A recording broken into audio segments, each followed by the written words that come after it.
دنیای شگفت‌انگیز گامبل پر از تئوری و پر از نکات دارکه که هیچ کس بهشون اشاره نمیکنه. بذارید امروز یه سری نکات رو بهتون بگم.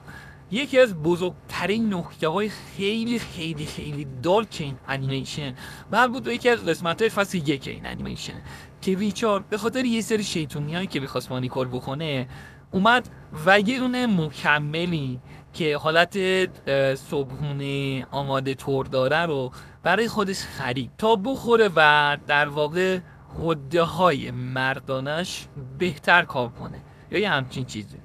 اما اشتباهی بچه هاشون رو میخورن و یه جوری هیکلشون گنده میشه، چیزای خیلی خفنی میشن که ما تو اون قسمت میبینیم اونا مرد شدن و در واقع حده های مردونشون داره کار میکنه.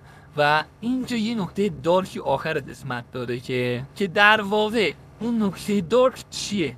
ببینید آناییس هم از اون مکمله در واقع میخوره و ما آخر قسمت میبینیم اونم یه مرد شده و اونم سیبیل در آورده و در واقع حده‌های مردونه درونش فعال شده. مگه آناییس یه مرد یا یه پسره چیه؟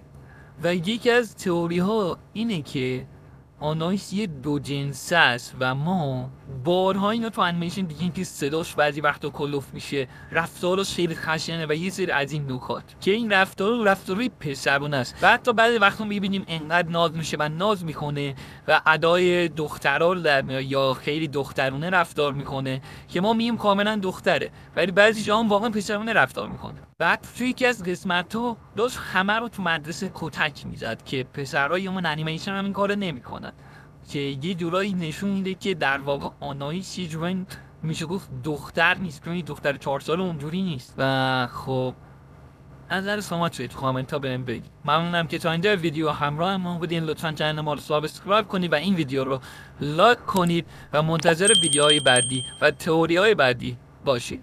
بدرود.